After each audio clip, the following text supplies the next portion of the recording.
Hey, I gotta go get batteries. Go ahead and start. I'll bounce in. Uh, We're in the show live, dude. You're in the intro right now. Oh man, what's happening? What's happening?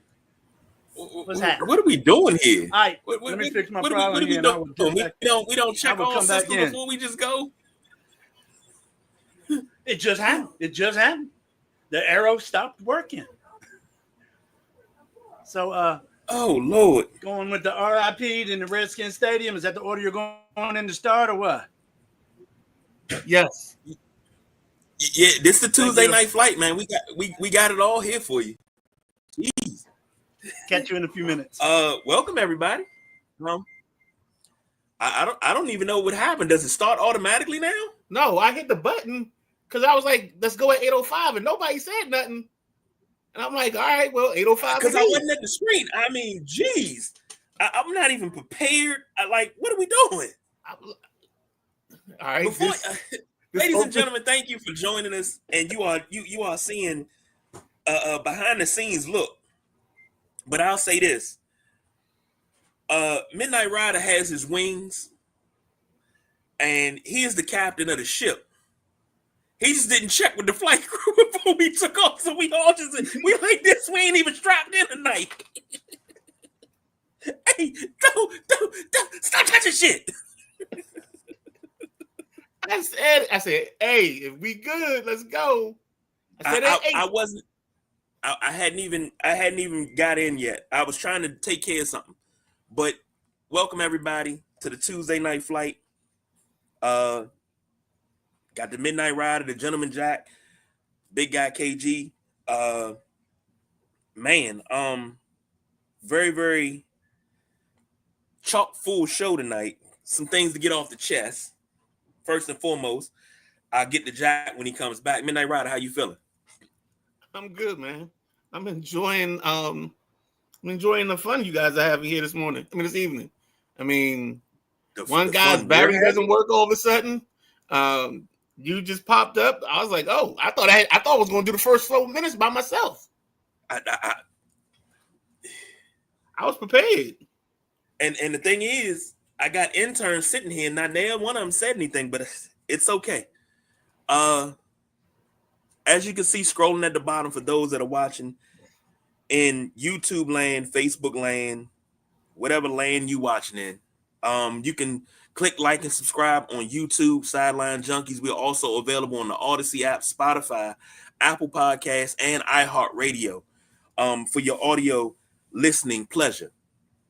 Midnight Rider. Yes, sir. First and foremost, we got to start this off saying, we got it. You know how we do it. We got to go say it. I think I might be alone with this, but we lost a legend, and I don't throw that word around lightly. None other than Mr. Dick Barnett himself, Hall of Famer, two-time NBA champion with the Knicks in 70 and 73, NBA All-Star in 68, ABL champion in 62. His number 12 was retired by the Knicks. He was a 15.8 point per game player. Let me ask you, I'm gonna put a little trivia out there. Do you know his nickname? I'm looking at his Wikipedia right now, so I don't qualify for this. Well, okay. He's known as Fallback Baby because what he used to do in college is he would pull up. He had an unorthodox shot where he would tuck his legs when he shot, and he would shoot left-handed. He would throw his hands up and say, "Too late, fall back, baby." That's how sweet his shot was. And he was nicknamed Fallback Baby by none other than the late, great Chick Hearn when he played with the Lakers from 62 to 65. So, and he was Dick the Skull in college. But they started calling him Fallback Baby when he went out to L.A. because Chick Hearn gave him that name. Sam checking in. Oh, hey, guys. Hey, Sam. He said nickname Cheese. But absolute legend. One of my favorite players to play with on 2K.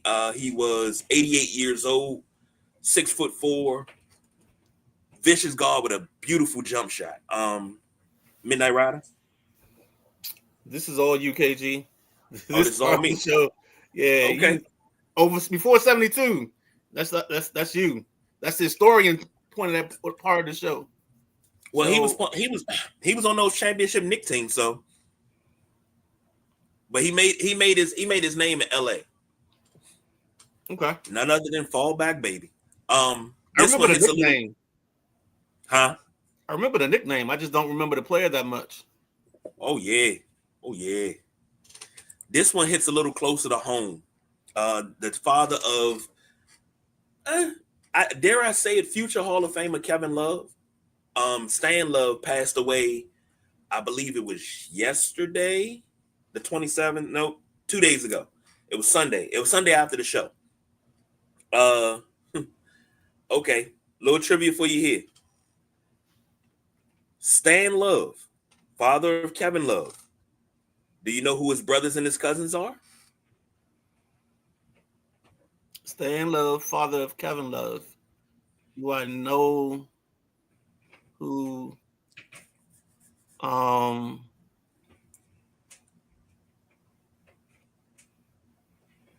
don't.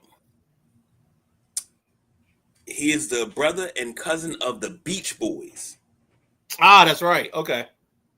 So he was drafted by the Baltimore Bullets, played here from 71 to 73, then went out to the Lakers 73 to 75, and then he was with San Antonio in 75. Then after that, he became the caretaker to his cousin, Brian Wilson. Not the most amazing career because he played from 71 to 75, only 4 years, but he was a fan favorite in Baltimore with the Bullets. Fan favorite. Here's another trivia question for you. I suck at the Two trivia questions. The team he was drafted by in the ABA was the Dallas Chaparrals. Do you know what team that turned into? San Antonio Spurs. No. My God. That's right. Yep. San Antonio Spurs. No, that was a complete guess. Second question. When Kevin Love was born, he was named after his godfather. Who was his godfather? Oh, that's Wes Unseld. There you go. See, you talking about this all me. I know it's you. I know you know these things. When people talk about Kevin Love and his chest passes, he always says, I learned it from Wes. Yeah, I remember that. Watching Wes. You know? And that's who really, really taught him. Sam said, never heard of him, but better late than never. R.I.P. Fallback Barnett. Agreed. But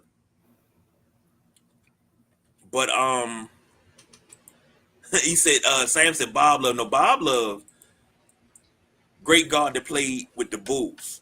Number 10 is hanging in the rafters at the United Center. Gentleman Jack, how you feeling tonight? Hey. I'm good. How you? I'm good, man. I think that's all I got on Stan Love. But like I said, it was a short career. Only 6.6 points a game, 3.9 rebounds. Funny. Dude love. Funny. He was in that All-Star jump. He was in that All-Star in the MVP voting and shit. Say what? He was in the 62 MVP race. No. You know what I'm talking about? Yeah, we know what you're talking about. I was just ripping KG. I thought you'd be on in that round. I thought you'd be on. Am I sleeping? Talking about that right there. Right there.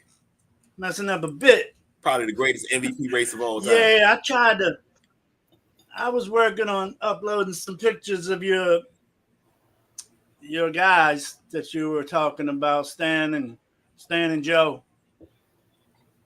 But I was unable to upload them for you. I was going to surprise you with that. No problems. Appreciate that, though. I just got in the door a little late. I was blessed to be able to attend Ken Island softball 2025 senior day today. It was touching and emotional and fun. First time I've been to a ball field this year.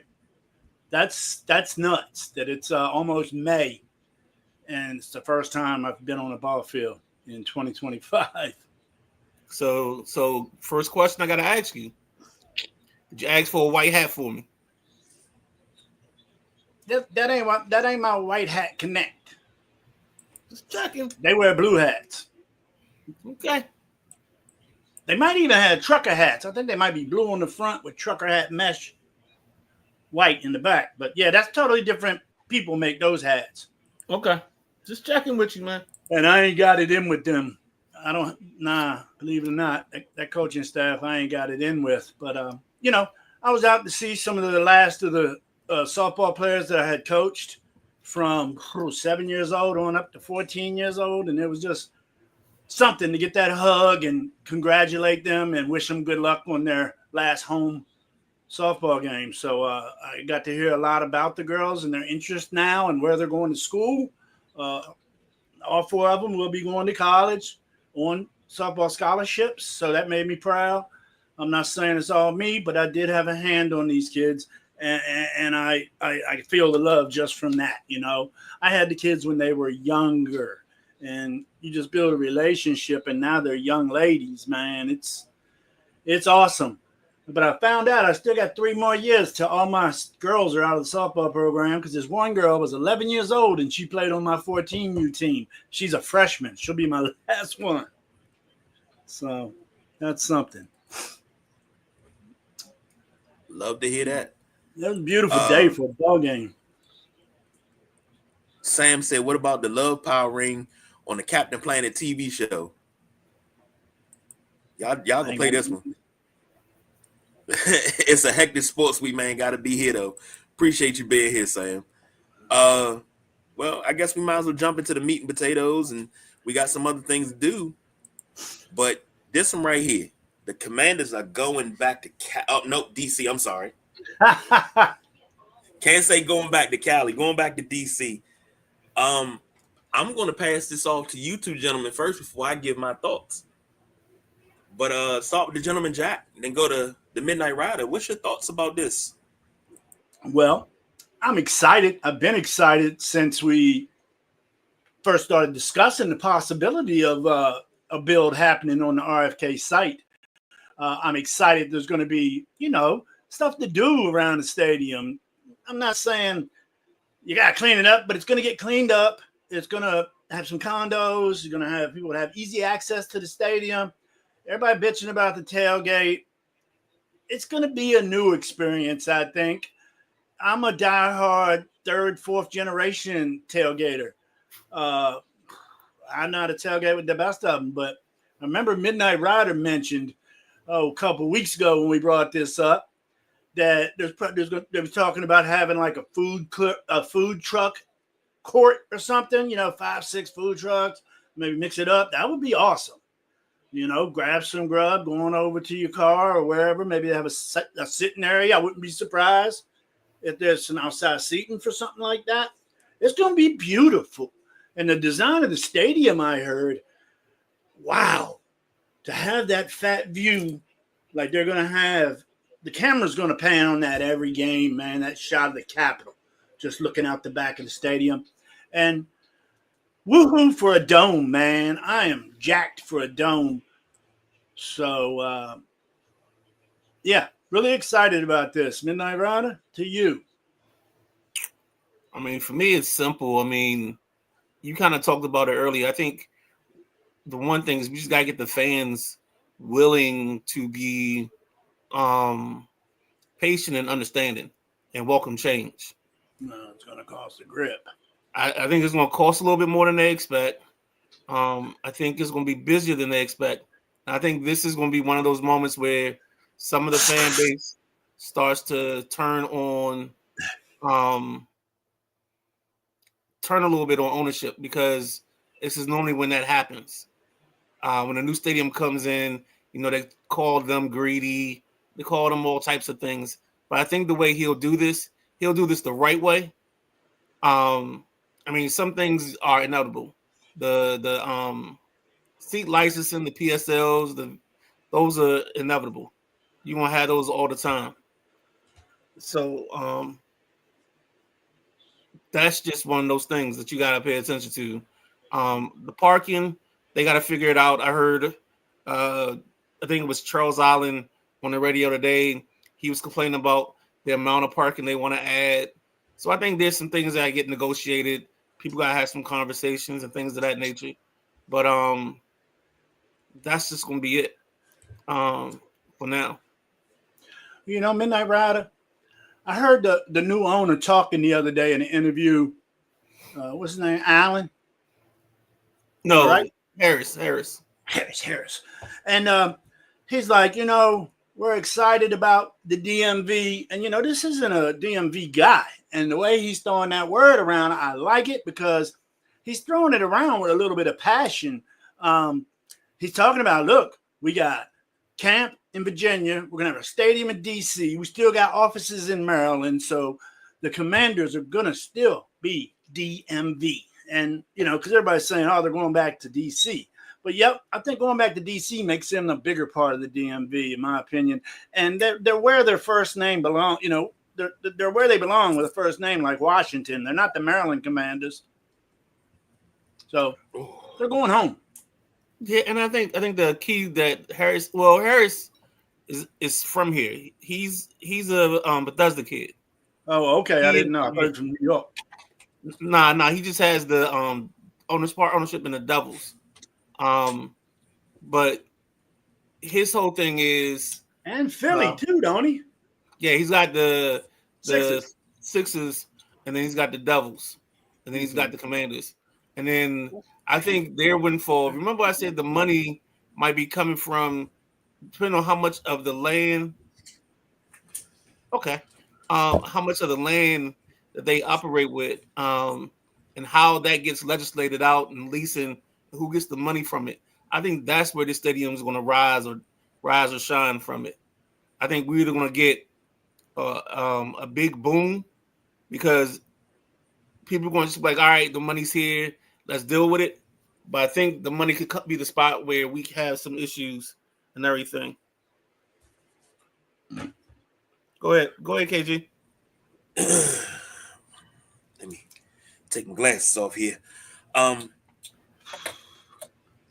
I feel kind of like Brian Dawkins when he lays down a vicious hit on the defender. And I just want to jump up and say hallelujah, because I've been asking for this for about 7 years. As long as we've been doing this podcast, I've been asking about everybody talking about, oh, it's not possible. You can't build a stadium there. It's possible. It's already a stadium there. You can actually tear that down and do it. This is possible. This is here. This is right.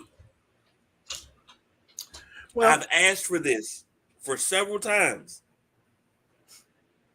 Go ahead, Jack. They said the same thing about the Nats Stadium. And look what parking garages did. You know, they're going to do the same thing. 3, 4, 5 level parking garages, man, that's a lot of cars. Yeah. And people are already complaining.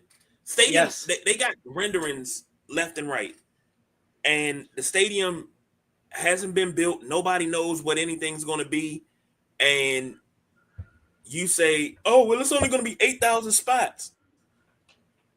Okay, look at all the free park, empty parking that we have at FedEx Field. And I think that's 25,000 spots. Or is it 30,000?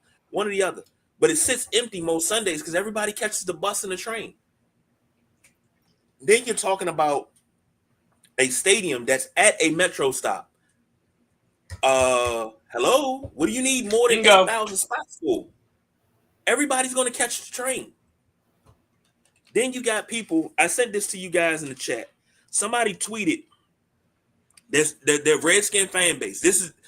We're happy to have the team back and going back to DC. That's what we wanted this whole time. They say, yes, I'm happy we're back at RFK, but it's not going to be our RFK. It's just another stadium at RFK Place, even with random name like Northwest Stadium. Even we go back to real RFK, our name, without our name, it don't mean anything. Change the name. If you don't get off of this daggone tangent about the goddamn name. Stop.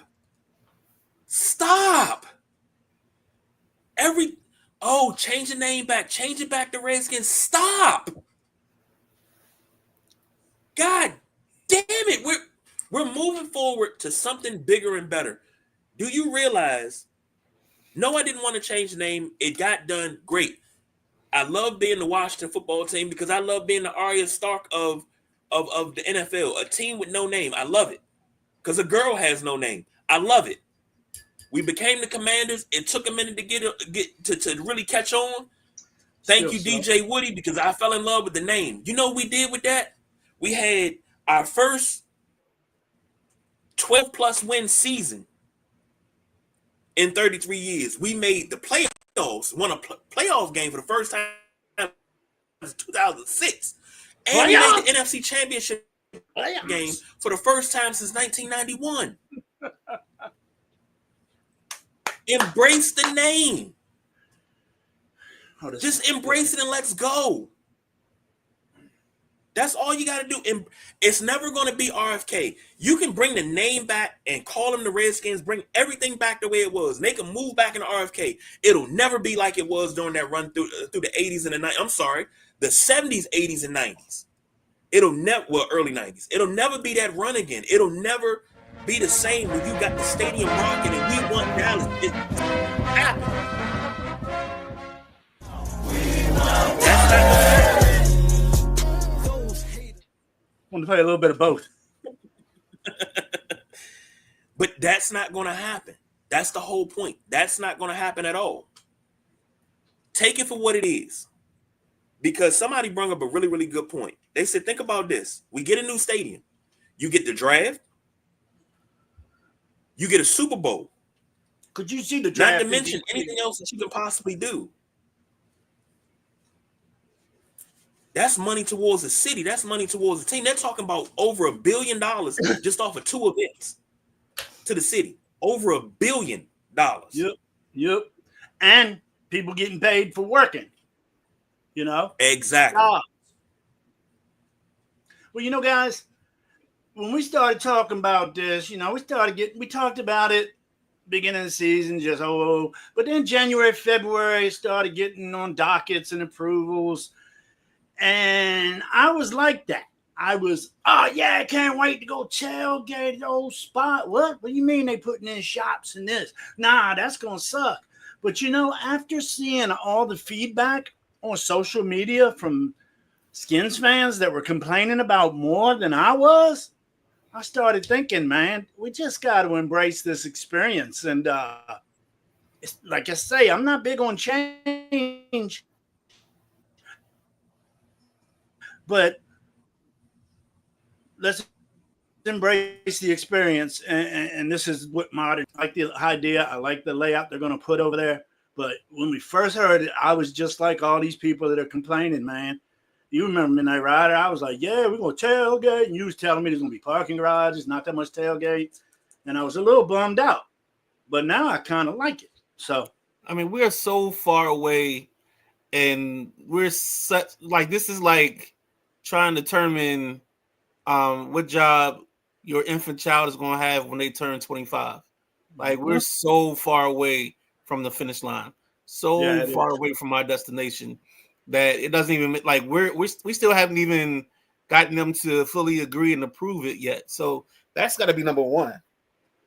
The city's got to prove it. And I think we have enough power players in the city, talking about Mitchell Rails, and what's his name, Mark Iron or whatever his name is, and then you have Harris. I think you got 3 guys that can power broke this deal across the finish line.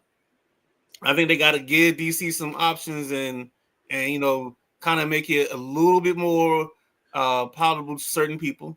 I mean, it's the same people that always have their hands out whenever something wants to get built or something wants to get done in the city. It's Mendelson always complaining. It's Allen complaining. Somehow everything gets done and everything gets put in place. So I don't see the complaint really about the stadium is because it's going to be used 365 because you can have people living there. You can have malls and restaurants. So it's not like it's just sitting the whole year. It's actually a destination. You know, you're probably gonna have a grocery store. You're probably gonna have some food places in there, and then you go from that.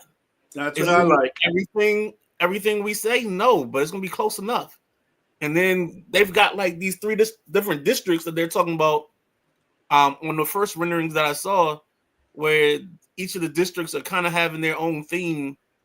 One of them is I guess there's the waterfront district where, you know, you can bring your boats in, and I don't know how they're gonna bring boats in or not on this. They're gonna have another district where it's the shopping and another spot for the food. So I mean, I think this is all gonna be something that in 5 years or 6 years, when we finally get our hands on it, it's gonna be so different than what we expected that we wasted our time 5 years out because we don't even know what's going to happen or how they're going to do it. We got the ideas, but that's it. Mm-hmm. So that's just how I see that. You're right. It's a like you said, a multi-purpose destination. You're not just going there for the ball games. And plus, you know, I wouldn't be. You know, the stadium's going to be used for some nice things too, possibly concerts, college games, all-star games. And like I said, you get that Super Bowl, boy. This town would be buzzing for a Super Bowl or a draft. I think you'll get both within the first part of it because A, the commissioner's from here. B, most of the time they reward the new stadiums with the Super Bowl. Correct. You know, it's not many stadiums that won't get this. Buffalo will probably be the only stadium that may not get a Super Bowl by opening a new building. They're not putting the roof on? Nah, they don't want no roof. Yeah, them and Green Bay, no roof. Well, yeah, you don't want said no roof. The commissioner's from here. Wrong commissioner. Paul Tagliabue's from here. Well, Roger I Goodell's feel from like here. this. Goodell was here, and he holds this place in very high regard. So I don't know if he went to college here, if he had a little girlfriend here or what, but Goodell got some kind of tie to the city because he was very big on that when he was talking the other day, Monday, at the presser. I'm gonna say this, and I'm gonna be honest with you, gentlemen. Well, I'm glad you don't lie to us. Please do that. I have been calling for this for the longest. And What channel's that game on? I don't know. I was so happy to hear it. And what's crazy is I was told it wasn't possible. And the more I said that it was possible, the more people told me I was crazy. They called me a madman for it. And here we are. Now we're about 6 years away. And something that Duval Paul said. My comments. Duval Paul said something that was crazy good. FedEx had all the land and none of the character. That right there. Love to return to DC. Great opportunity. Only concern is tailgating. You ain't busting out the grill in the parking garage. No, but I'm sure it'll be parking somewhere where you can bust out a grill. But to have this happen, and I agree with what Duval Paul said, FedEx Field it felt like home sometimes, but it never felt like home. It never had that je ne sais quoi, you know? But nothing's ever going to replace, if you're going into this thinking that we're going to have another RFK and it's going to rock. And I mean, that was one of my ideas. Like, hey, put the stands down at the bottom that actually rock on command, you know, because that's what you want them to do. Great. But there'll never be another RFK. Just like there'll never be another Memorial Stadium in Baltimore. You know, what's the name of the stadium? M&T Bank Stadium will never be Memorial Stadium. Memorial Stadium was the largest outdoor insane asylum. The bank. For years. That's not going to be. That's not the same. It's a totally We got different 10 era. Something seconds totally left. different. Tie ball game, 10 seconds, 6 seconds. Milwaukee, Indiana, 103 apiece. Giannis fade away. He misses. Overtime. Milwaukee, Indiana. Indiana leads 3-1. I had to watch that 10 seconds. Sam York told me to game use my tight inside too. voice. This is my inside voice. And he said the Oscars wrap that shit up music. Nah, Jack was right. He was playing right with it. Wait, then he started the stadium yet. The way KG hyping it, you think they broke ground already? Oh, I broke ground like 4 or 5 years ago. Now, I'm ready for them to break ground. No condos, make it a village for the Olympics. That's the worst thing you can do. Olympics Google would be banging though, Olympic dude. Yeah, but no, Olympics. Google Olympic stadiums after the Olympics leave. They're always abandoned and ran down. That's the worst thing you can do. Well, not necessarily. I mean, look at Atlanta. They had an Olympics there, and them stadiums ain't run down. It was stadiums that the pro teams used. Oh yeah, because those stadiums are already built. I'm talking about when they build a stadium that's used for the Olympics. If you go Winter Olympics, Summer Olympics, look at that. It's bad. Sam said the people don't want another RFK. The new people, the young people, future people. Yeah, now, it's the fogies. I'll put it that way. The It's the old Olympics fogies. are every 2 years instead of every 4, aren't they? Say what? No, they back every 4. No. I think COVID bounced it. I think they're every 2 now. Nah, they're 4 years, and then two. The winter. Now you might be thinking like Winter Olympics. They're 4 years apart, but they're every 2 years between winter and summer. That's what yeah. There used to be 4 years between them, didn't they? Oh no, they come in 4 years. Format. Yeah, if they were 4 years, they would have ran into. Now, there's something different about the format since COVID, I believe, because we had you had the year Olympics that were supposed to be in an even year in an odd year, right? So you had the Olympics in 2021, and not 2020. Then they came back to 2024. Did they? So now they're back okay. on their regular schedule. So it went 3 to get back on. Okay, I knew something got mixed up in the Olympic schedule. Damn COVID. Devils 3, Hurricane 1. Pistons 47, Knicks 45, 155 in the second quarter. That's a decent series. Even on this 3-1 Knicks, it's been fun watching that young Detroit team play. And then we got Ottawa 1, Toronto 0, as well. And Toronto was up 3-1 on the series. Speaking hockey, I got to tell everybody out there, especially Sam, I did a parlay on hockey because I had a 50% hockey boost. So I'm like, all right, let's pick something off the chain and get a 50% boost. What the hell? So I picked 4 people to score a goal, man. That's I usually only pick 2 people to score a goal and maybe somebody with some shots. But I picked 4 people to score. First 3 goals were scored by 3 of my guys. And then Washington was up 2 late in the 4th, and they pulled the goalie. And Wilson scored my 4th goal. Thank you, Capitals. That was freaking awesome.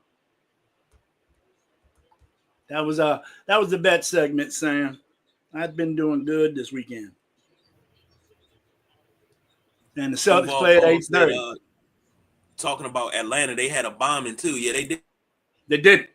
They did. Yeah.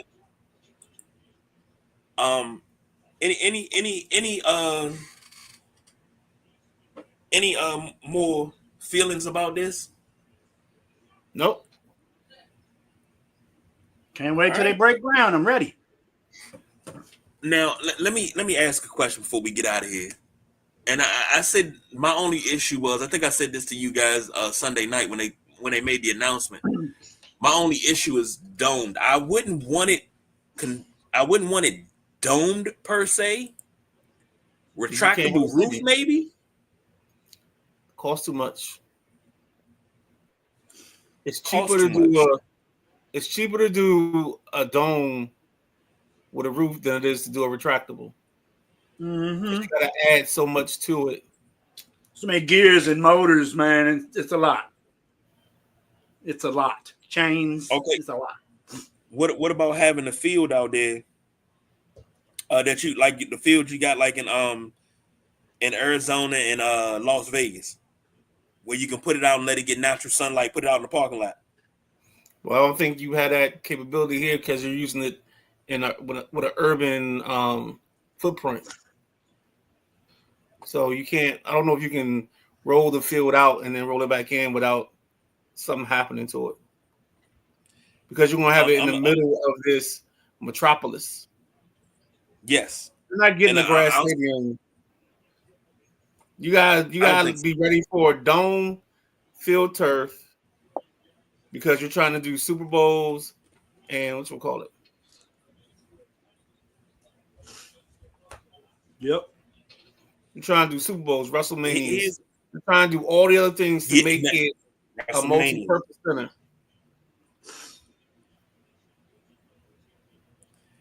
Here's a question. Sam said a see-through dome. That's the rendition that they pulled up. Sam said RIP RFK. RFK been gone. We just gotta had a ceremony to bury it. And Sam said congratulations, Jack. And Duval Paul said dude owns 3 pro teams, he can afford a convertible. I would love that. What am I congratulated on? What are your bets? The bets. Oh yeah, my bad. I was thinking about my next thing. Sorry. Thanks, Sam. But this is going to be a win-win for the city, and for those that are transplants. My wife says I get really angry with this because I do. I'm a person that loves the city, and when I say the city, I'm talking about DC. I'm a person that really, really loves DC. And my wife said, you speak so highly of it. And she's always says, you know, I grew up there and I would love to see it through your eyes. At night, when you can sit there and you can close your eyes and you can hear the sounds of the city, it's a beautiful thing. But if you didn't grow up here and you come here and you want to tell people of the city that grew up here, that live here, that are not transplants, they've been here their whole entire lives.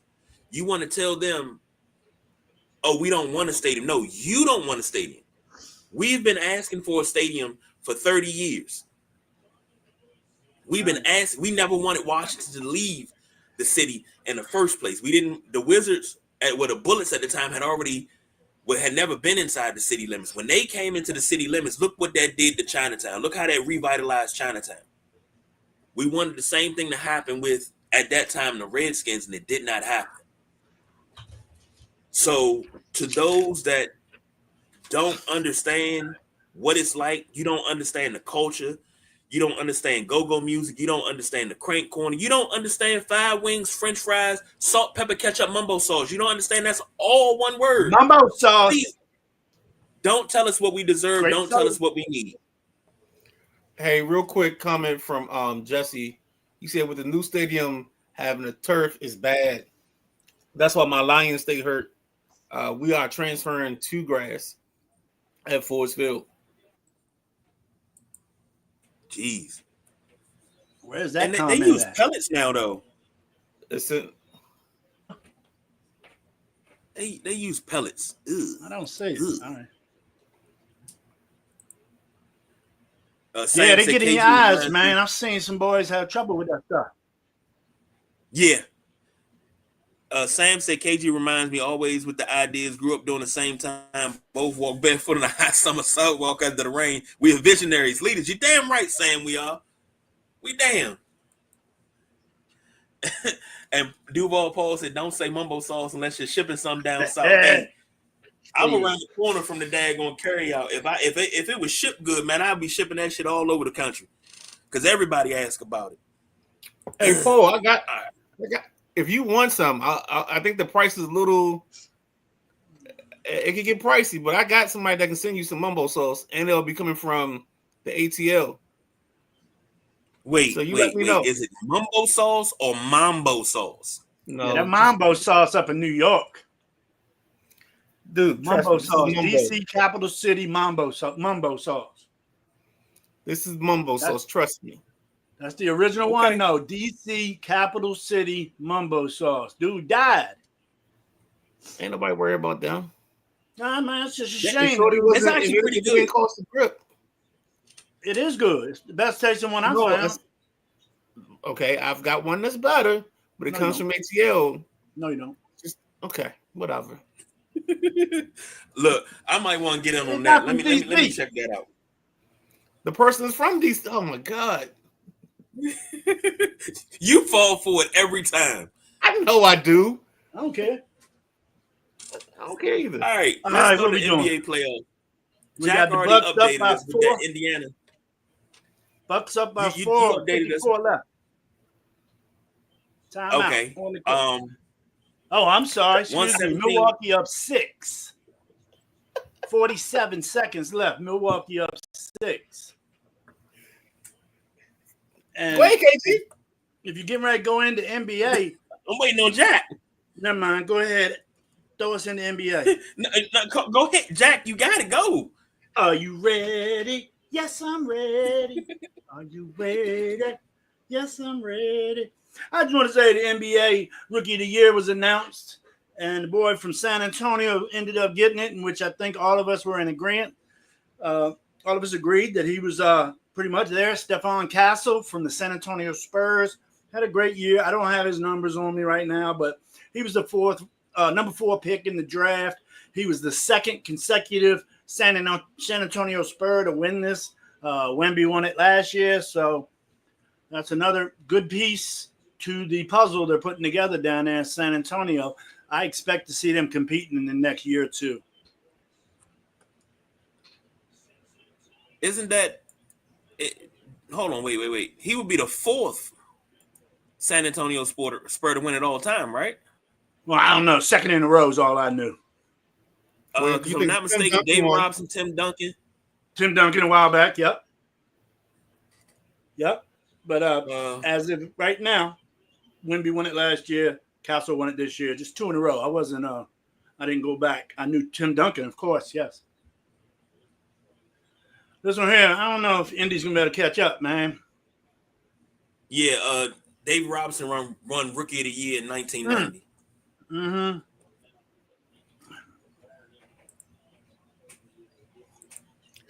That's just like Houston Astros. They was locking up Rookie of the Years for a good while, a few years back. And now Baltimore's doing it. Well, Baltimore looking like doo-doo, so we'll talk about that later. What we got? Let's start over in the West. We got 10 o'clock tonight. Today is the 29th. Yeah, 10 o'clock tonight. The Clippers and the Nuggets series tied at 2-2. I'm gonna go ahead and ask right now, who y'all taking? Who y'all taking tonight? Not in the series. Who you taking tonight? Man, it's hard, dude. With Kawhi out, I'm going Denver all the way. I had Denver in the beginning, but the way LA played game 1 and 2, I kind of wanted to switch over to the Clippers. But with no Kawhi, they're not going to win, man. So I go with Denver tonight to go up 3-2. Midnight Rider? If you say Kawhi's not playing tonight, then Kawhi tore his Achilles or something. Kawhi? No, that was Dame. Oh, that was Dame. My fault. Kawhi's playing. Oh, God. Dame. My fault. Dude, tell you, I had a busy day today. Dame playing. My bad. I'm still going Denver. I'm gonna go. I want to go. I'm gonna go Clippers. Just because Jack said Nuggets. Okay, I'll write this down tonight. I ain't wrote it down in a while. Midnight Ride. I'm gonna go Clippers tonight because just because Xavier asked me to. So what? Xavier said Clippers in 7. You know he's a Clipper fan. So. I know he is. I don't think the Clippers can do. He's Xavier today, not Xavier. Yeah, no, he's because look, I know who Xavier is. I don't know who Xavier is. That's why I don't know who that kid. That kid, I didn't raise that kid. Nah, check him out. What we got? Of course, we got the Bucks and Pacers. right now, 118, 114. You got the Knicks and Pistons, 50-49 at the half. Knicks up by 1. You also got the Celtics, Magic. Magic should be on. That should be on right now too. They Ain't got no tipped. score Yeah, on they that. tipped. They tipped. There's 3 on at the same time right now. I don't understand the schedule today. Well, one of them went into overtime. It's supposed to be We're in staggered start. overtime. This is when the Celtics should be coming on TV right here. But they started at 6 o'clock this evening. The Bucks did. Well, let me ask you this, Jack. Since we talking about the Celtics Magic, do the Celtics close out today? Yes. Might even. Nah, I don't think they're gonna embarrass them like Cleveland embarrassed Miami yesterday. That was horrific. But if we're gonna cover that Cleveland Miami game, I'll save that for later.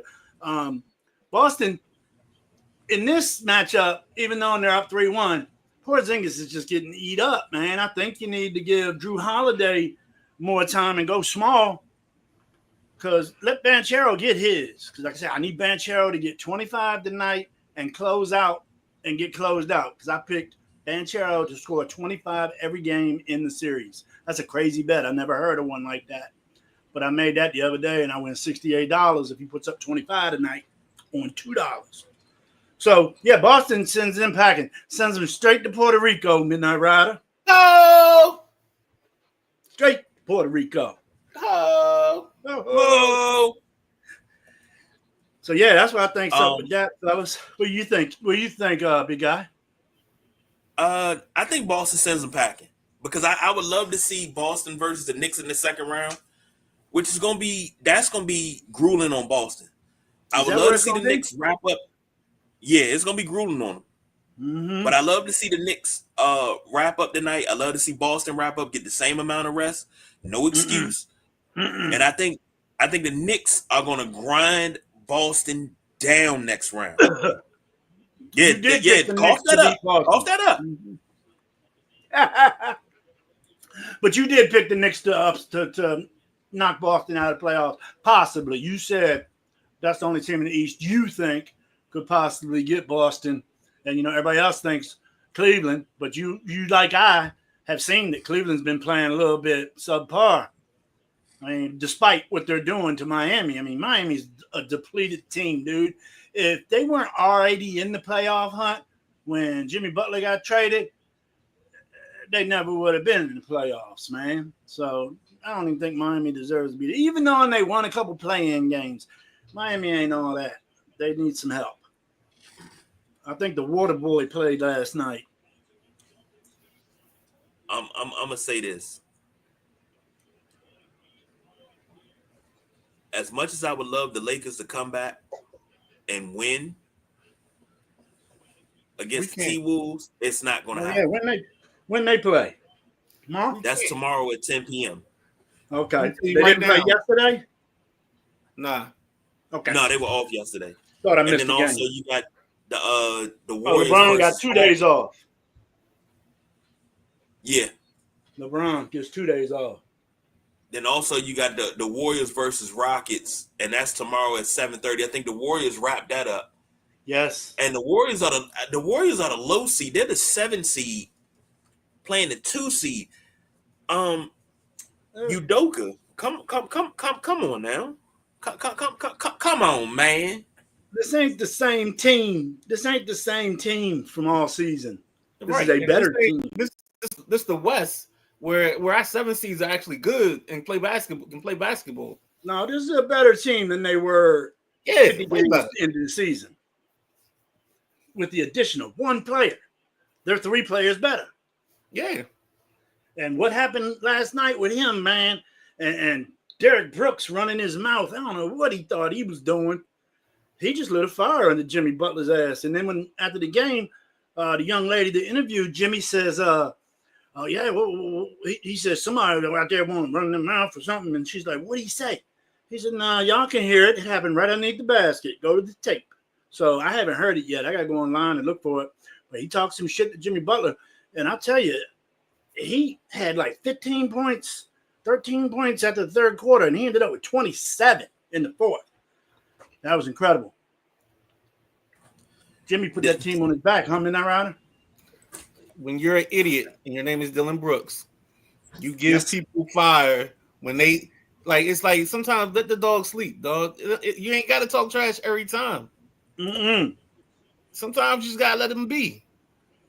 Like I learned that a while ago. When you play ball with certain people, certain cats need you to talk to them so they can play their better game. Because now they're not thinking. Now they just talking shit back to you. And the game, what happened when they was thinking, now they're a whole different person, a whole nother basketball player. Well, I remember you I don't know if y'all remember the joint with Kevin Hart was talking trash to to James Harden during the playoffs. Yeah. And Harden was like, yo, I gave you 50. He didn't get a 60. I was like, he gave you 50. Because that's what it is. These guys are such athletes that once you give them a reason to lock in, it's trouble.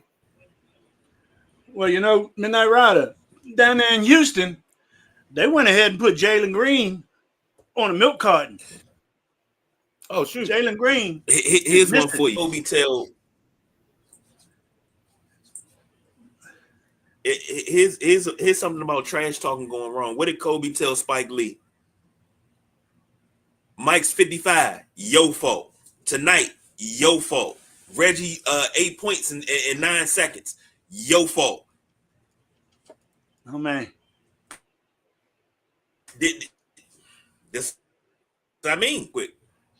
Ooh. Sam said, "Is this what we doing now? Shipping packs of hot links and sweet baby rays." Oh, they fighting again, y'all. Milwaukee, Indiana, they had to get broke up. Indiana ends up with the final in overtime, 119, 118. Indiana wins the series 4-1. Milwaukee, go find some help because Giannis going to leave y'all. I'm telling you. Giannis going to leave, man, if they don't get somebody over there. I'd like to see Giannis in Detroit. Giannis go down there and play with Cade Cunningham. Well, at least they get to go fishing. I'm going to get to that in a second. Let me get to these comments. Outcast Mumbo Secret Kitchen is what Duval Paul said. Sam's taking the Nuggets. He said, Sam said Jack in sports medicine player comes in like I just came in with a sprained ankle. What do you mean, ruptured spleen? Oh, I know. I know all about it. I played with broken ribs before. I know all about it. And Xavier says, is this Brooks' second year on the Rockets? I think this is his first year on the Rockets, ain't it? Oh, no, this is second year. I'm not sure, but I think it's first year, I thought. But he was just – I watched him on the court. He just walked around the court like he owned it, man. No respect for vets or nothing. I don't know. I'm not Dylan Brooks fan. Let me throw this at you. We talked about Detroit. We talked about Dylan Brooks is a fake tough guy. And speaking of fake tough guys, they were talking about the Pistons being fake tough guys because they're trying to play into the bad boy Pistons motif. That's not your thing. So it was one of them had knocked down Karl Anthony Towns. And he's flexing, standing over him after he knocked him down. Cade Cunningham came and pushed him away. And they was like, Cade Cunningham, probably the youngest on the team and probably the one with the most adult mind. You can't keep playing into that bad boy stuff because you're not them. You're not the bad boy Pistons. You don't have the talent and you don't have the heart. You don't have a Bill Laimbeer. It is. It's a different era. Different team, different game. You don't have a Bill Laimbeer. Yeah, you don't bang down low and slam people. But they have been letting them play physical, KG. They've been letting them play very physical in these playoffs. I heard. And I've seen some physical play. But now, here's the thing. This is something that Reggie Miller said. And I found this absolutely hilarious. He said Joe Dumars is probably the nicest one on them Pistons teams. He said, I'd be matched up with Joe, and I'm looking at the middle. Joe be like, look over my shoulder. Don't go back there. Stay out here with me. I'll give you the jump all day long. You don't want to go out there. Don't go in there. This current Pistons team don't have nobody in the middle that's intimidating like that. If it was possible, I would tell Meatloaf to drive the lane and bang on anybody that gets in your way because ain't nobody intimidating shit. Oh, man. Can Meatloaf just my opinion. Huh? I think on my scout report, Meatloaf can't go left. She ain't got to. She ain't got to. She a pull-up shooter. She good from the elbow. She got a basketball court in the home. She got no meatloaf in a while. Because by the time we get on the show, she already gone home, man. She be here in the evenings and she gone by 6:30. So yeah. She always asks, she say, Papa, can I record? I said, we're not doing anything tonight. I want to record. So I'm gonna have her record something for you guys. All right. That's what's up. Tell her to pick some games for us. That's what I used to do with my daughter. Who do you like? You like this team or that team? And she don't know, but she just says the team. I used to let her pick brackets for me. Are you guys taking the Warriors in that Rocket series? I think I took the Warriors to begin with. Yeah. Okay. And you got I don't remember my 3-1. Because I didn't do a bracket challenge for that. I know we did one for the hockey. Yeah, I didn't get one in this year either, but I'm pretty sure I had Golden State. But yeah, Houston's not winning 4 straight, or I'm sorry, 3 straight. They're not winning 3 straight. They're not. And like I said, Jalen Green's got to come out and do something.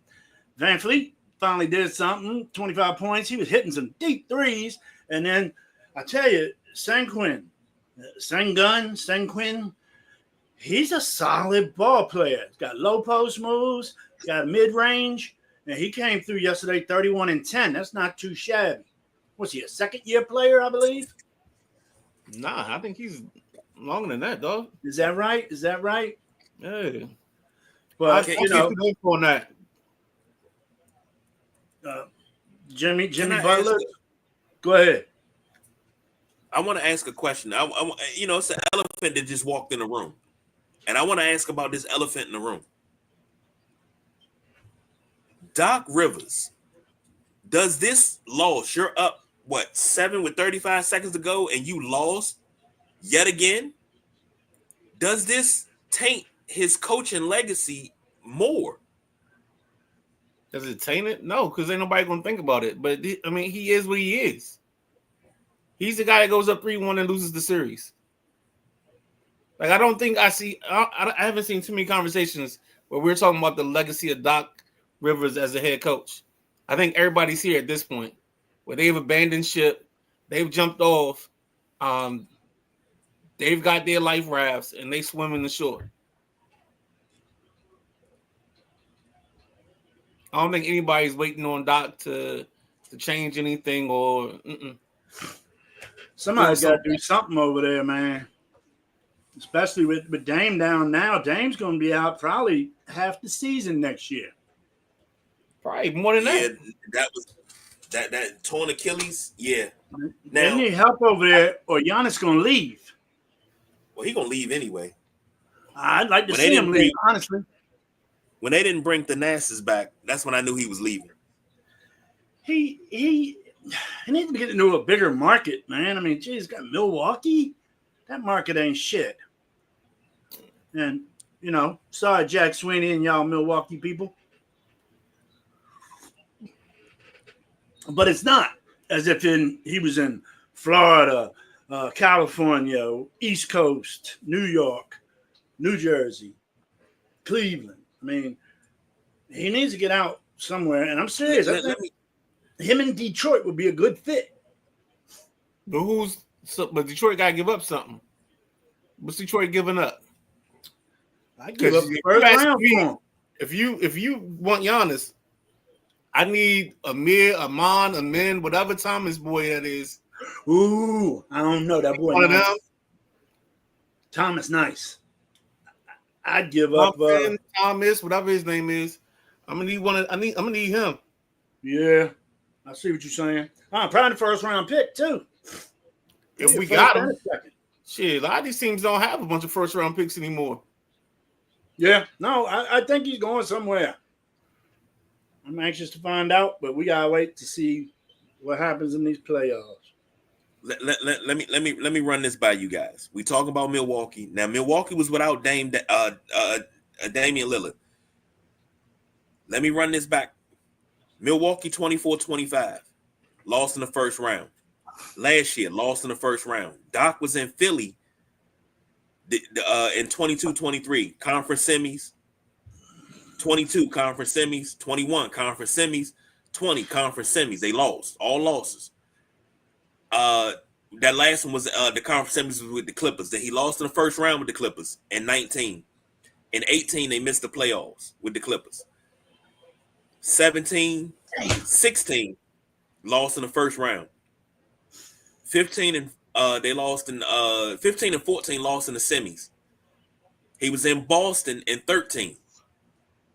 First round loss.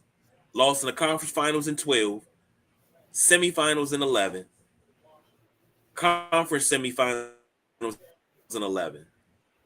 I'm sorry, and no, conference semifinals 11, lost in the finals in 10, lost in the conference semifinals in 09.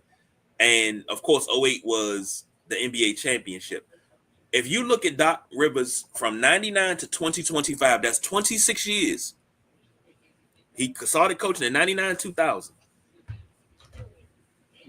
He's only been to the finals twice, but he's considered one of the greatest coaches and this, that, and the other. And, you know, they milked that 2008 championship about we was dogs, we did this, we did that. What did you do? That's what everybody says. That's what everybody talks about, but I don't think Doc's this great coach. I mean, he's a good coach. I don't think he's a great coach. I mean, he's only got that one ship. Exactly. And I said it once, I'll say it again. I've never seen one team milk one championship the way that the 08 Lakers, Kendrick Perkins, Paul Pierce, Kevin Garnett, Doc Rivers, I've never seen them milk one championship the way that they do. It's a ship, man. Not everybody gets them. No, they don't. It's a ship. They got one. I mean, something you can't ever take away from them. They got it. That year was special. It was a great playoff run. Awesome. Ray was on. Yep. What's your gentlemen's thoughts with Milwaukee? How do you turn that ship around and get them back on the championship run? Because I don't understand why you even let. I don't understand how Milwaukee let. What's my man name? They let Adrian Griffin go. Wasn't that his name, Adrian Griffin? Oh God, no! Let's not do this again. I don't understand how you let him go. Because he didn't connect with your superstar basketball player. That's why you let him go. His record doesn't matter. His record didn't matter because in this NBA, the second you lose the star, then you're going to lose the star. So why did you let Budenholzer go? When you lose the star, you can't lose the star. So screw that the brother won a championship. You let him go. When you lose the star, he got to go. Oh, Lord. You're killing me, man. Where we at, man? We still in Milwaukee? Yeah, because he keep asking me questions. They just got sent home. We'll talk about them at the draft. When you lose the star, you lose the star, baby. Yeah. Obviously, right. I don't know how to run an NBA I'm asking team. you a better question. You want Giannis or Budenholzer? Who? Giannis or Budenholzer? Giannis. Okay. Giannis is my franchise. Giannis or Adrian Griffin? Giannis. Yeah. That answers the debate right there. Okay, but shimmy, Cocoa Puff. You can't make nothing else out of this, baby. Giannis, one of the top 3 or 4 players in the league. The proof is in the pudding, bro. And I'm not an analytics guy, but I'm going to go with numbers. Adrian Griffin was 30-13 when he got fired. 30-13. Oh, Jesus Christ. That team went 19-20 the rest of the way. 19-20. I don't know what else you want me to say. As long as my superstar is happy. I'm not winning championships. I play to win the game. I play to hang banners, not division winning banners, not conference winning banners. I play to win championship banners. Okay.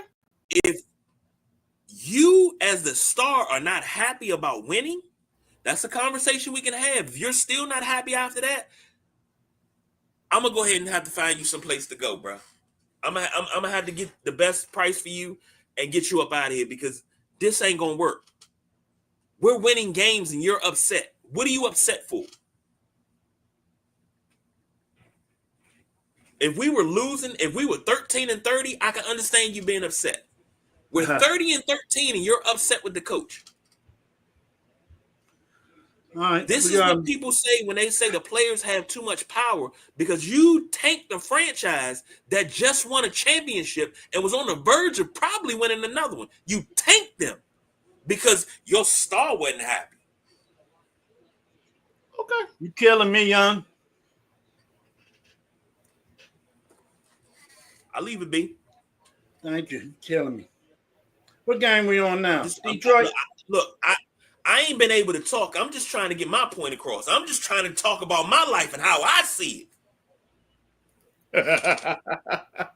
We'll give you your own segment if you want it. You already got a couple of them. We on the Detroit game now. What? What's Wherever you want to go. What's that score? 60-57. Third. Knicks down 3. Yeah. Third quarter, 7 minutes. Yeah, that's Knicks series to win. You got to give Detroit props on what they did this year. What they come? I think they came in at a 4. No, I apologize. They came in at a 6. But Detroit ain't been nothing to talk about for many years, so I expect them to keep building and be in the playoffs here for a little while. New York's going to close them out probably tonight. What do you think, Big O? I think that's definitely going to happen if they keep letting Tobias Harris shoot jump shots. Oh, man. Tobias over me? Mm-hmm. No, Knicks close this out. He was hot the other night. We talked on Sunday about Karl Anthony Towns. We talked in the chat about Karl Anthony Towns, and we talked on the show. Him not being a kitty cat and him actually being a lion. He found his lion later on in the game. He was a kitty cat for a long time. He was a kitty cat in the first half. First half, he was soft as marshmallows, but he had a hell of a fourth quarter. We just got a couple of boards there. Nick should put this away tonight. Yeah. Magic 24, Celtics 19. We want to talk about that humiliation that happened yesterday. First game of the night. Do we have to? Can I start it off, Did KP? anybody stick around to watch it? What was they up? They was up by 38 in the first half? I clipped back and forth just to see the humility of it. Cleveland ended up sweeping Miami 138-83. Cleveland scored 43 points in the first quarter, dude. It was like 43-11. And then at half, it was 72-33. Cleveland scored 39 more points in the third. It was just ugly, man. Ugly. Parlays nothing in this game, bro. I mean, dudes didn't play the second half for Cleveland. I don't think Donovan Mitchell played the second half. It was one of the ugliest NBA games I ever seen in my life. Midnight Rider. Cancun. Oh man, whoa. Costa Rica, that's it. I mean, they came out, they played like a team that won it over with. Had no fight. I watched the halftime, and Barkley was like, I don't like saying when a team quit, but them boys, they not playing no more. They're ready to go fishing, ready to go hunting. There was no Hero. He was so off. It was crazy. I think he was like 3 for 15 at one time. And I don't think he played much in the second half. The only person on Miami I seen giving any ass, any hustle, any sweat was Bam Adebayo. That's the only dude I've seen giving any hustle. He didn't have a great game. He got some good boards and block shots, but it was just him and third stringers out there for that second half, man. It was ugly game. No, I mean, Sam said he watched the whole game because he wanted to witness history. I just when I saw the score, I was like, I saw the halftime because I wanted to see Chuck and them, and then I was just like, yeah, I'm good. It didn't make sense. Like I hate when I see that type of ball game because that gives basketball a bad name, especially when we're trying to like convince everybody that this is the best era of basketball, and you see something like this out here. And when I say we, I'm telling you the youngins are trying to convince us that this is so much better than what we grew up on. So it's just a little hilarious to me when I watch this type of effort. Gotcha. Did we miss any other playoff game? Oh, go ahead. Oh, this is not, this is not better than what we grew up on. This is the watered down version of probably one of the best eras of basketball where you go from that 03 to, I'll say,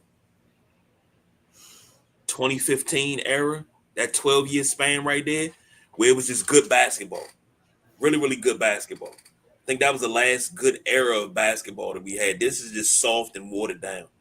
And even if it's an elimination game, you're supposed to come out there and you suppose as the Heat, the AC, nobody expects you to win. But the sun shines on the dog's ass at least once. You're supposed to come out that thing and put a hurting on them and stave off elimination. This is why I think they should go back to 5-7-7. What? No. 5-7-7-7.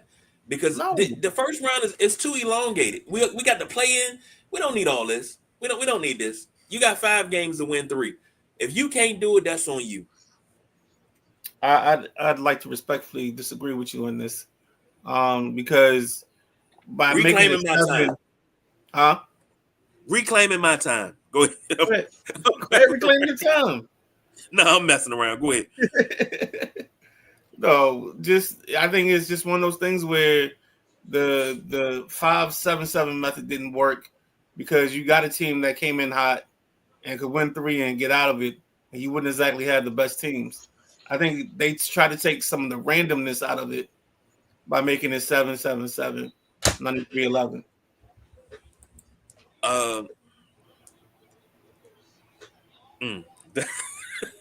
I'm not going there with you tonight. We're not doing that. Because I was about to say, "Ooh, I want to spend a night with you." Go ahead.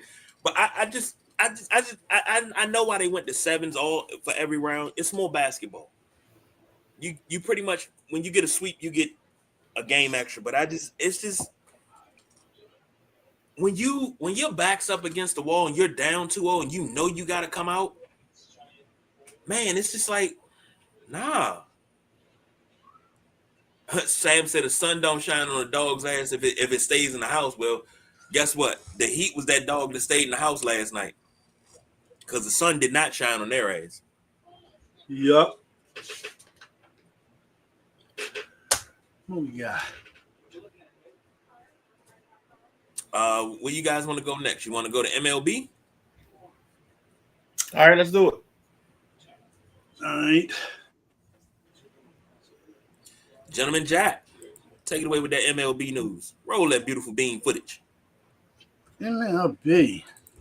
Yeah. Want me to take it, Jack? Because I got the scores for the night. Yeah, I got it right now. Wow. Yeah. Yankees came to town. Yankees are in Baltimore.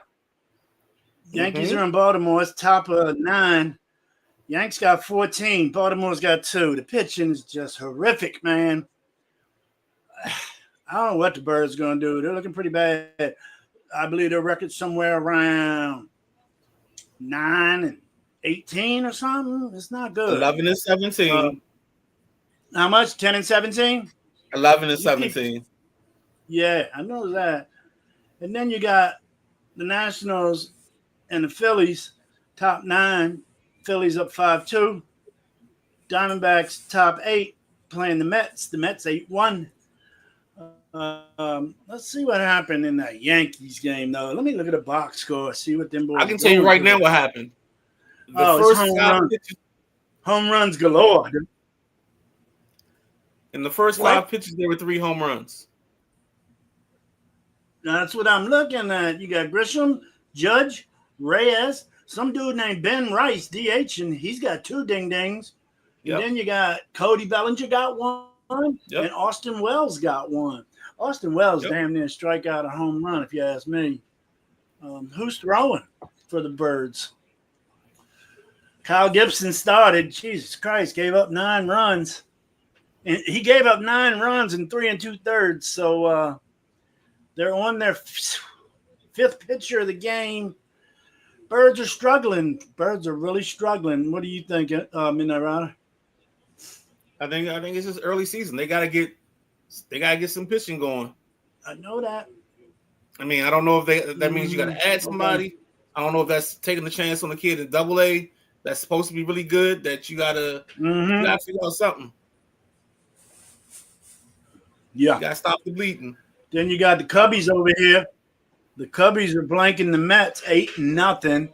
Lindor, Mart, and Alonso went yard for the Cubs. So Hold on, you got that? You looking at 2 different that games, bro. going into the bottom of the 8. The Cubs? No, the Mets are 8, Diamondbacks 2, and everything you said happened. Oh yeah, I'm calling. I am calling the wrong game. You're right.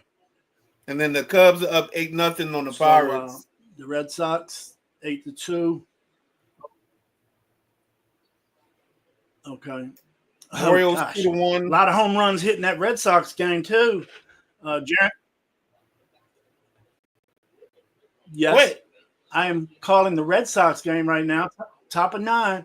Boston's up 8-2. Jaron Duran hit another home run. Devers hit a home run today. Bregman hit a home run today. Wilder Abreu hit a home run today. Kristen Campbell hit a home run today. Ooh, Lord, dog. They rocking Toronto, bro. Ball's flying out up north. So that's the Red Sox game. We ain't got many games. Oh, yeah, there's more games down here for the West Coast. The Dodgers lost another pitcher. But they got depth at pitcher. I looked into some stuff. Los Angeles has got some depth at pitching, so they got Glasnow out and oh crap, what's that other boy they got out? Midnight Rider from the Dodgers pitching staff. Glasnow. They got like 13 dudes right now out with some kind of injury. Whether it's I know they got it. I think it's like Blake Tronin. There's Glasnow. I think Snell is hurt. Snell, that's the other one. Yeah. And they're talking about extended amount of time, but if they can come back mid-season, that could be a boost. Yeah. What, Yankees are top of the division, 17-12. So, it looks different seeing Baltimore on the bottom again. But as you say, it is early, and at least we're doing better than the White Sox and the Rockies. Jesus, them poor Rockies only won 4 games this year. Isn't that right? It's crazy, man. It is nuts. And Dodgers. No, I'm sorry. Mets best record in the National League at 20-9. Yep. Best record in baseball. Yep. So, no, it's been exciting early season seeing some of these guys succeeding, and then you're seeing some of these early injuries that are making teams scramble, you know. So, no, I think it's totally one of those things where some of the arm stuff has started to catch up with teams. The White Sox is another team that they got a ton of arm injuries. So we'll see how it plays out. Yankees put a couple more on the board. Oh, yeah, it should be a position player on the mound right now for the Orioles. No doubt. He should be imitating all the other right now. Yeah. Brian Baker's on the mound. Nah, he's a pitcher. Oh, Jesus. Huh? Yeah, you're right. Oh, Charlie Morton came in. He didn't give up a run, and he struck 2 people out for Charlie Morton. Charlie Morton is Not sneaky bad. good. We got 9 strikeouts. That's not a bad day. Yeah, but you gave up the house early. Look what we got. The big magic number right there on the end, Midnight Rider. 3 errors by Boston. By Baltimore. I wonder how many runs came off those 3 errors. You can find out. Earned runs. You know, when you get to this point in the baseball season where you got a Yankees-Orioles series, this used to be one of my favorite times of the year. Because my godmother, she taught me the game of baseball. She taught me how to properly watch the game and understand it. I wish she would talk me into going into it because I probably been rich by now if I knew how to hit. I say this. I always get happy because this series always it's a series close to my heart, and I'd rather see it in the playoffs than I'd rather see it in the regular season. So with that being said, on this date, April 29th, 2025 at 9:28 p.m., mark my words. Mark my words. The Birds are going to turn it around. They're going to shock the world on the surge they're going to have later on in the season. They're going to win 90 games. There it is. 85? It'll be 90. I remember Jack. I told a certain somebody about the Nats one year. I was like, the Nats are going to win 85 games. No, they're not. They're not even going to win 80, and they won 85. Yeah, I'm not going with you on that game. No more. But looking at this Yankee game today, they pulled Carlos Rodon through 6 on a 2-hitter and 2 runs. Why did they pull him? It's that whole innings thing, man. Nobody pitches past 6 or 7 innings anymore. Because they're not throwing 87, 89 no more. These guys are throwing 95, 97, 98. But you got a 2-hitter. 110 times. Listen, Midnight Rider. He's got a 2-hitter through 6. He's up at that time 3-6. He's up at that time 12-0 in the 6th. 12-0 on a 2-hitter. Why are you pulling him? How many pitches he got? Why are we wasting his arm? It don't show his pitches. I'd pull him too. Shit. Go sit down in the corner. Enjoy the rest of your day. Grab your Gatorade and a Pedialyte. We up 12-0. Midnight Rider, I gotta agree with Jack.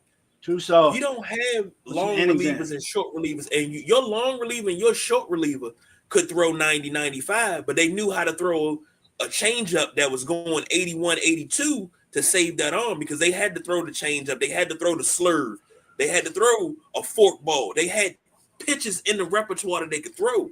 Then you might have had a Tim Wakefield who could throw a knuckleball, but you had those guys coming out pitching in the middle inning. But then you bring in, you probably use three pitches.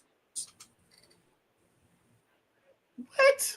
And then you bring in the gas like a Chapman or something like that. You're not wearing these young guys are wearing themselves out so quick. They get worn out so fast because they throw so hard. Right. That's my point. You're making my point. You're not sending these young guys long innings unless their pitch count is a certain number because they throw so hard all the time. Innings pitch 2025. Right. But what I'm saying is, I get what you're saying, but what I'm saying is you had guys in previous generations that could throw hard, but they knew how to take the pressure off the arm. They had different pitches. Everything wasn't heat. Everything wasn't a fastball. Everything wasn't a 2-seam or a 4-seam. You had guys that had specialty pitches to save the arm. You gotta think about it. Like there's kids now that they throw at 98 and their changeup is 93, 92. You're not saving your arm with a 92 mile per hour, huh? That's a problem.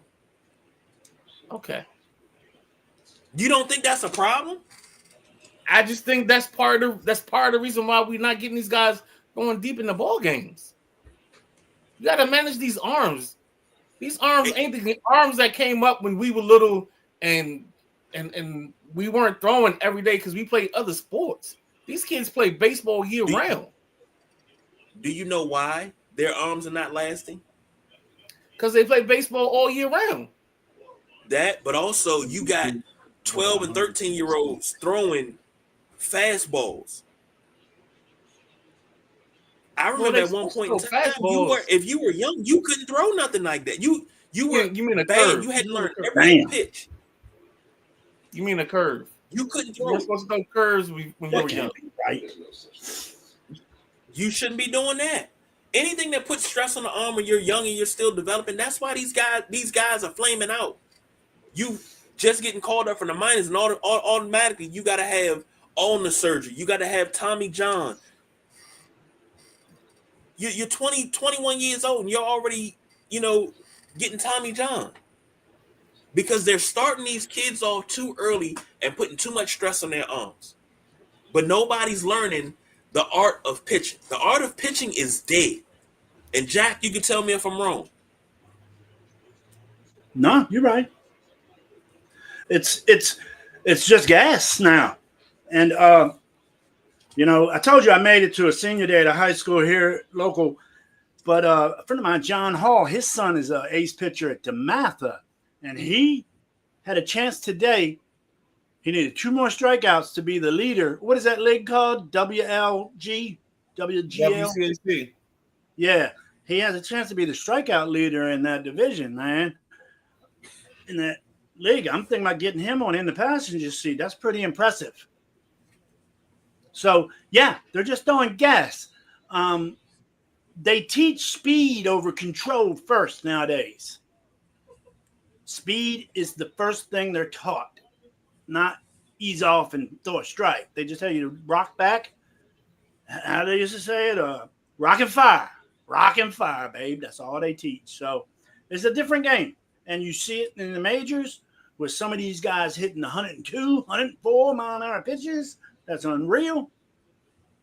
But the Charlie Howe, the Tim Wakefields, they're not in this game anymore.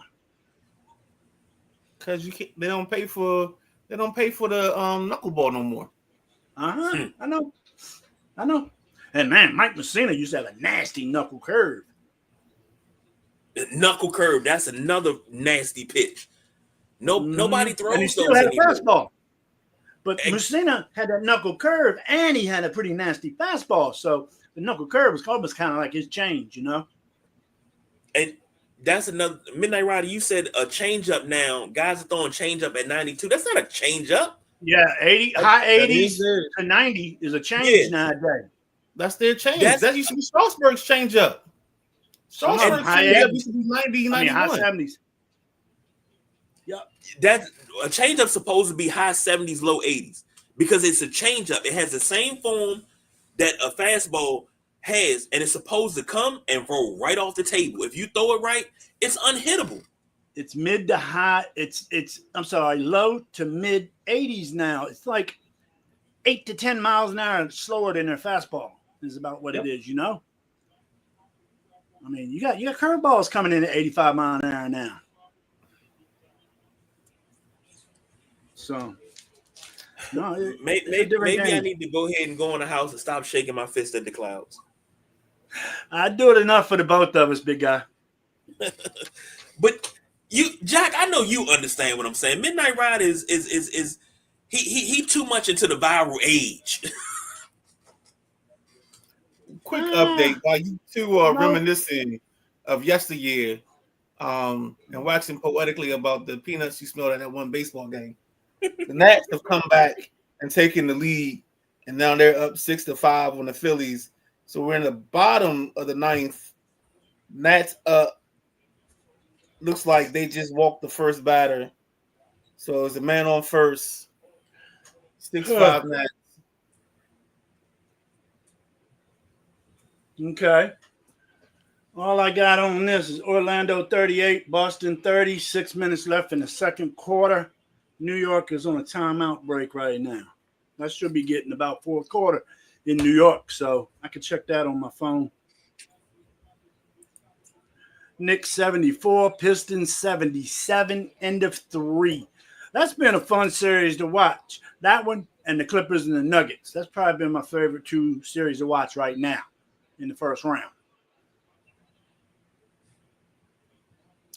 And like I say, there's been some physical stuff going on in almost every matchup. Well, this Orlando-Boston one, that's not too physical. Both of these are quick teams. They like to get up and down the court, but every other matchup, it seems like they're beefing, and I like it. It's playoff basketball.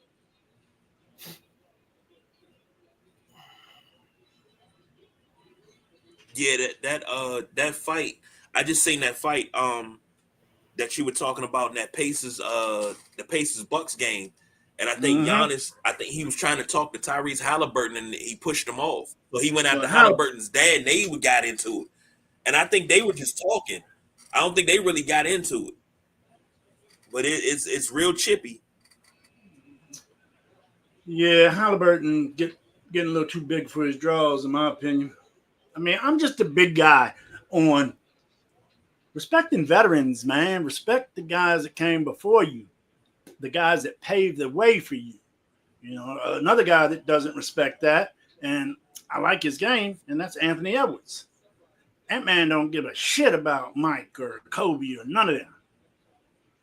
So I feel some of these newer basketball players getting a little big for their draws. But then you got the cool and calm ones like Cade Cunningham. Who's another Castle over in San Antonio.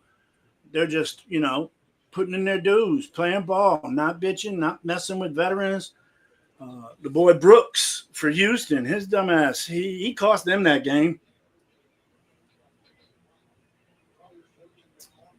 So I got some football stuff I heard today. If y'all want to spin to a little bit of that before we close out. Go ahead. Or do you have something else on the list, KG? No, that was it. Because I was getting ready to ask what you want to do next, and I'm glad you said that because I got a football thing too. But go ahead. Well, the first one I got. See if you got what I got. I think I might. The first one I got is Shiloh signed a free agent contract with Tampa Bay. Shiloh Sanders signed with Tampa Bay Bucks on a free agent deal, and he went out and got his own agent. Deion was doing most of the handling of their NIL and planning on their agent stuff, but Shiloh went out and hired Drew Rosenhaus. And everybody knows Drew Rosenhaus. He's been in the game for a long time and had many, many superstar players on his roster. So that's cool that Shiloh's getting a shot. I think he can make an NFL squad. I do. Is Tampa Bay the squad he can make, KG, or what? I think so. I do too. And then you down there with Todd Bowles. So, former DB, I mean, they need the help. I think he'll make it. I liked it. And then, did you have anything to add to that, Midnight Rider, about Shiloh and Tampa Bay? No, sir. Okay. Then the next thing I seen, Sam Howell was traded to Minnesota because he was with Seattle, and Seattle went ahead and drafted that boy Milroe from Alabama. Right. So I guess they wanted to move on. I think Sam Howell worked right nice backing up in Minnesota. I think they traded picks and then a 5th round or something like that. So, So Minnesota's going to have J.J. McCarthy, Sam Howell, some kid named Brett Ryan. I don't know who Brett Rippin. I don't know who he is. It's Mark Rippin's nephew. Yeah. Huh? Mark Rippin nephew. Is it? Where did he go to school? Boise State. Did he really? Yes, sir. Okay. So I like that quarterback room right there. I think, I'm telling you, I still got confidence in Sam Howell, the former Tar Heel. I do. I just thought he was in the wrong system at Washington, had a different coordinator every year. You know, Terry McLaurin can vouch for that. So I don't know, man. I feel Sam Howell can be a starting quarterback in this league. We may see. And then San Francisco tight end, what is his first name? Kittle. George Kittle. George Kittle signed a deal. I don't have the numbers on the deal, but they locked him up.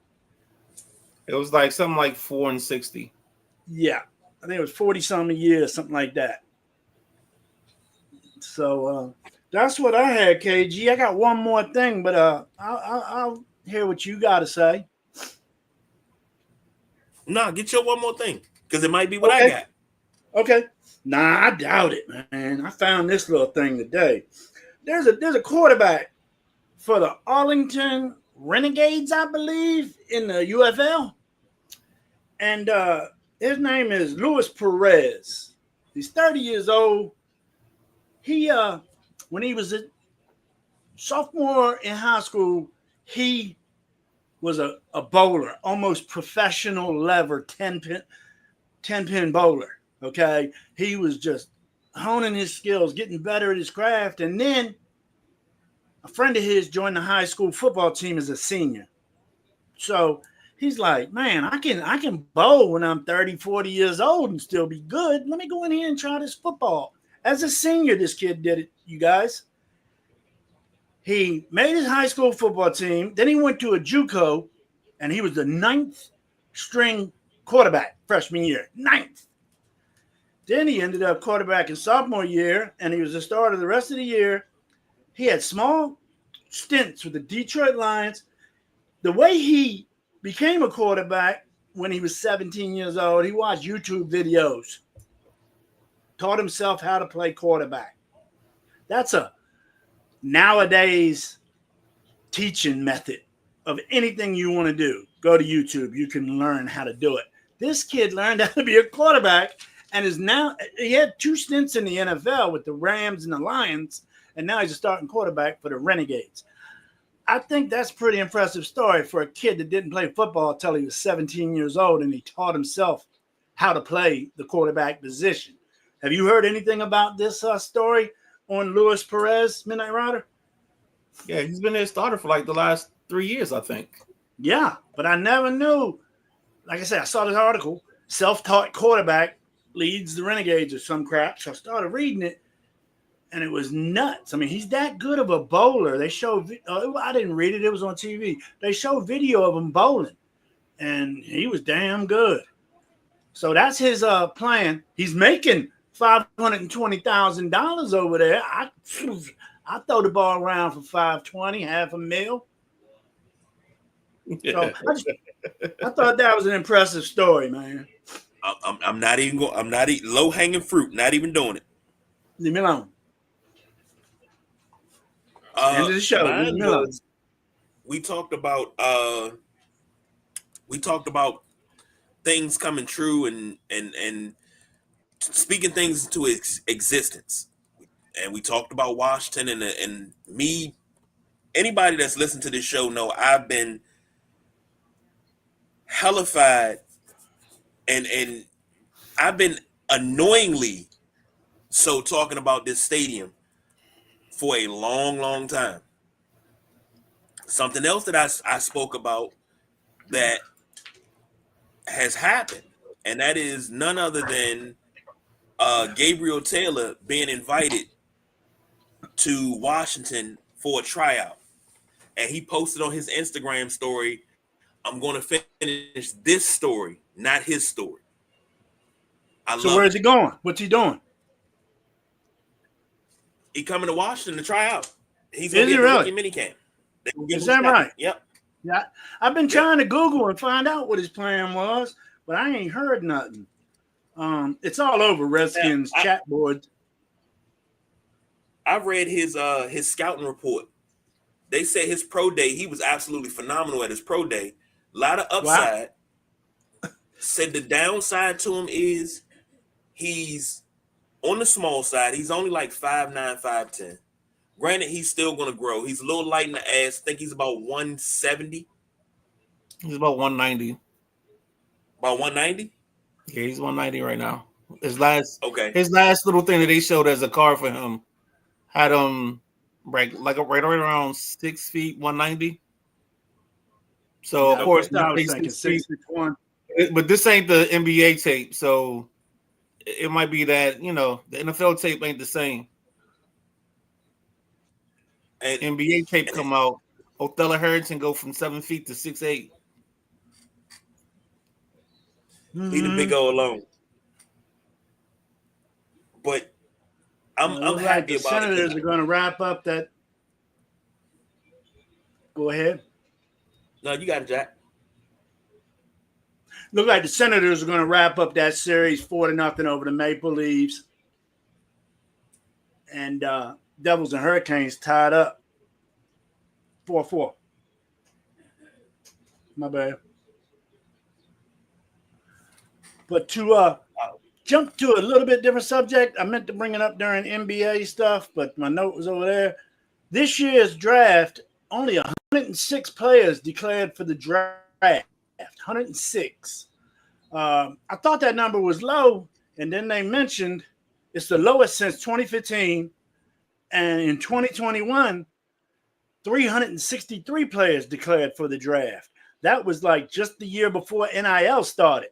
So some of these kids that figure they're going to be a second, third round pick saying, I'm going to stay here and get that NIL and hopefully raise my draft stock. So less kids seem to be coming out in the NBA. What do y'all think? Totally agree. It's going to wind up being guys that's in college for 5-6 years. Keep transferring from school. You can't do the 6 years unless you. Well, you can't. It can't be like that now. Yeah, well, you're. This is the last class that I think. COVID shit's gone. Yeah, because you don't have to sit out for transfers now, so you're not getting that year. You know what I'm saying? Unless the only way you get a year now is sit out the whole year. Is a medical red shirt or red shirt period. Yeah. Or yes, less than what is it? I think it's less than a third of your games, a quarter of your games, something like that. You can only play like 6 games. 4 games. It's like 4 or 5 games you play in, then you can't. You got a red shirt before you get to that point. Right, and I want to look out for college basketball next year. Florida had that 7'8" boy that they red-shirted. I'm really anxious to see him play next year. 7'8".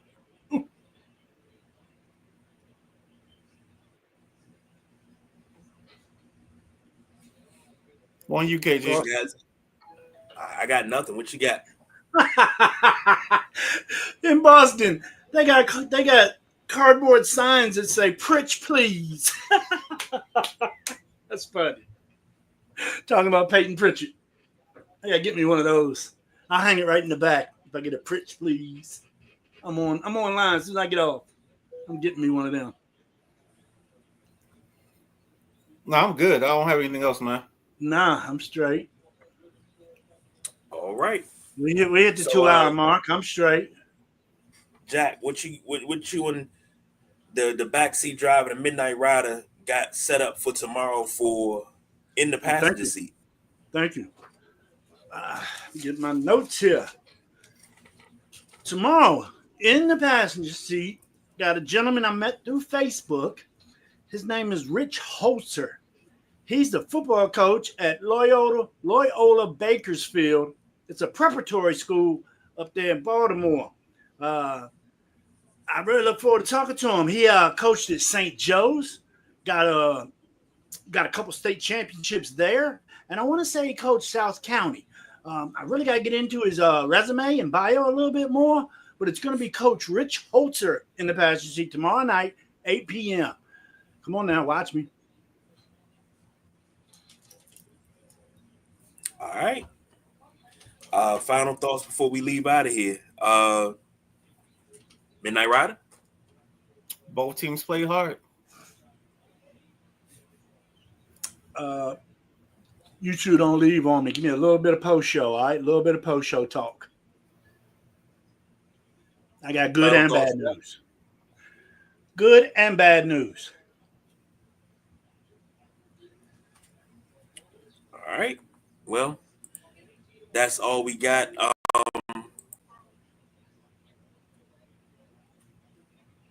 Sam said, drop that contact link. Got a potential for an interview. Want y'all to meet. All right. I think I got Sam on Facebook. I think.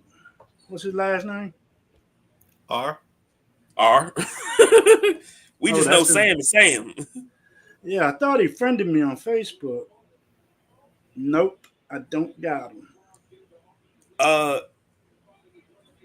You can also hit the email, Sam, sidelinejunkies247@gmail.com. That's good. You know, or you hit us on you hit us on Instagram too, can he? Yep, you can hit the DMs on Instagram. You can hit the DMs on Facebook too. Give me the contact info. I'll get your email right now. I don't care. You said you'll email us. So we're good to go. We gave you the thumbs up. Okay. So, for the Gentleman Jack, the Midnight Rider, I'm the big guy, KG. I would say we don't do no overtime, but it seems like that's a regular thing around these parts, baby. I hope the boss BJ paying time and a half for this, but we are out of Hit me up, Sam.